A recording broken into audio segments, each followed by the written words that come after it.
Hello everyone, this is Dwayne Malone and welcome to the ECAM market update as of the market close on Tuesday, the 3rd of August, 2010. As most of you know, I did put a blog out a couple of days ago just updating you on the market close as of the end of July. This will be just a very quick update on that information. Once again, just going over some of the charts that perhaps people either missed on the blog if you didn't get a chance to read it, or just in case there was any uncertainty as to what transpired in the last month. First chart I'm going to show you is the S&P 500 Index monthly chart with the 12-month simple moving average. I've spoken about this chart before. And once again, we can see that for the month of July, we had a white candlestick and we closed above the 12-month simple moving average. So using this as one of my long-term indicators, this chart has actually switched to the bullish side now. In conjunction with that, you can see that the RSI has crossed now back above 50. The full stochastic never did cross below 50, so it's actually sort of leveled out here. You can see the MACD is nicely coming back up towards the zero line. The one thing we haven't had happen yet is we haven't had the ADX cross. The red is still above the green, so that's still potentially a bearish signal. And you can see that the force index is very close to the zero line, so from here it could go either way. So basically from a long-term perspective on this chart, we are looking fairly bullish, and we just have to wait and see what happens over the next week or two to see whether the medium-term charts also turn back up or whether they continue to be bearish. And in fact, the monthly chart we're currently looking at maybe does turn around and heads back south towards the bearish side. The second chart is once again a long-term chart that I use on the S&P 500 index. This is the weekly chart and showing the 13-week exponential moving average versus the 34-week exponential moving average. Once again, I've spoken about this before. You can see that the 13 crossed below the 34 about 4 weeks ago, and that was another one of my long-term indications that we had gone into a bearish market configuration. Interesting to see that as of today, you can see that we have this white candle, and as of today, the 13 is actually crossed above the 34. But once again, this particular indicator I only look at the end of the week.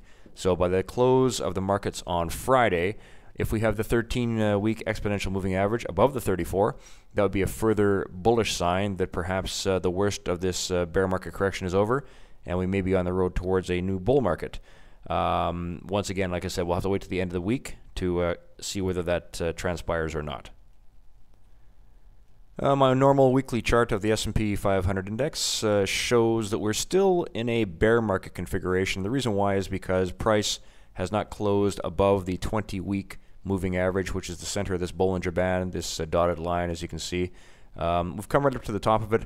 Right now, the price on that is at 1119.99, so called 1120.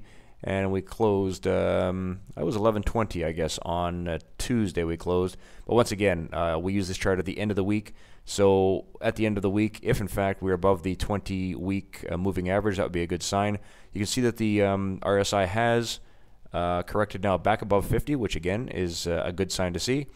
The stochastic is nicely correcting back towards 50 from the undersold, overbought area, or oversold area, and nicely moving back up. The MACD is just about ready to cross. That looks pretty good as well. But once again, the ADX is a little slow to cross here. You can see the red DI lines are still quite a ways above the green DI lines. And you can see that the force index is still showing a negative indication as well. So until all these get back into alignment, it's a little bit premature to say that the worst of the correction is over and we're back on the road towards a bull market. We'll have to wait and see. And by the end of this week, we should know further as to which way this market really wants to go.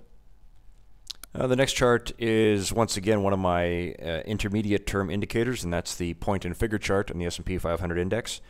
And as I mentioned in the last blog post several days ago, we did have a buy signal when price crossed through the 1100 level, and you can see this was this next little series of X's here. And then from that point on, we've continued to be in a buy mode. Right now it's showing a price objective of 1250, which would be about another 130 points from current levels, so another 9 or 10%. And also positive to see that once again we're above that 1090 area of support and resistance between 1090 and 1100. And if we can basically clear above about 1110 or 1120, you can see the upper areas here have very little amounts of support and resistance. So in theory, If we can get above, say, the 1130, which is this last X that we had back here in June, we could potentially be heading back up towards the top of this range, up to about 1210. We'll have to wait and see if that happens, but for right now, the intermediate term P&F chart is looking quite bullish. And the next chart is the daily chart of the S&P 500 index, to zoom in on more of the current market action over the last few days. Once again, I talked about this previously in the blog, but we had this descending channel, as you can see, defined by these two dotted blue lines. That was violated to the upside back in mid-July, and we have appeared to set up what looks like a rising channel with these two little lines going this way. Interesting to note that last time I spoke about the moving averages, I mentioned that we were above the 50-period moving average, the 50-day moving average, but below the 200. So at that point, we were sort of in no man's land. As you can see, the 200 moving average is the green line here, and the 50-day moving average is the blue line, which is kind of hidden right here, but it's down this area here. And as of today, we're actually above both the 50 and the 200. So that's a very bullish indication.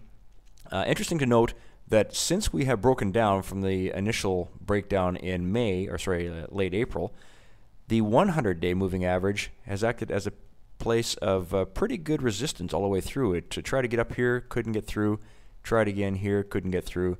And then we're sitting right underneath it right now. So I think it appears that that's now become the key indicator to watch for resistance. So if we can get above 1127 on a closing basis, which is where the 100-period moving average is currently sitting, that would be another bullish sign.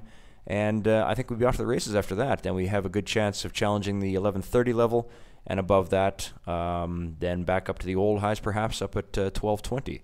Don't want to get ahead of ourselves, but we'll just have to watch the market action over the next couple days and see where we go with reference to the 100-day moving average.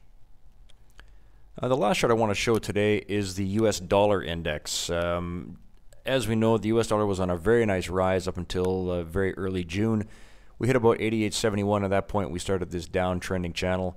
In fact, what's happened over the last couple days is the rate at which we have been falling is actually accelerated towards the downside. We've actually broken to the downside of this channel. That's potentially quite bearish. As you can see right now, as of yesterday's close, we were right at, once again, the 200-day moving average. So the 200-day moving average is coming in as support on the US dollar, and it is sort of coming in as resistance on the S&P 500 index. So in order for the markets to continue to go upward, we're going to need to see the US dollar break below the 200-day moving average. You can see that on the way up, there's a very nice level of support and resistance in this defined area in beige, and that's between these two lines right here, and that comes in at about 79.50 on the downside.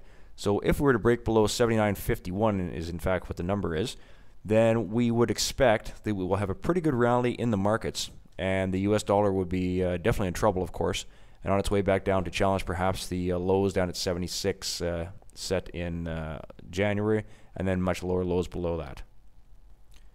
The weekly chart of the US dollar nicely shows once again the decline we've had since the 88.71 top back up here in early June. It's been basically straight down. You can see it's been 1, 2, 3, 4, 5, 6, 7, 8, 9 straight weeks of down movement in the US dollar. It's come back down to this area of support and resistance we talked about on the last chart. And as you can see, what's happened is it's moved itself in towards a bearish configuration with the stochastic, the MACD, and also the ADX all have crossed over. So it's looking quite bearish now. One thing I didn't mention on the previous chart is that we are currently in a bit of a oversold condition on the US dollar.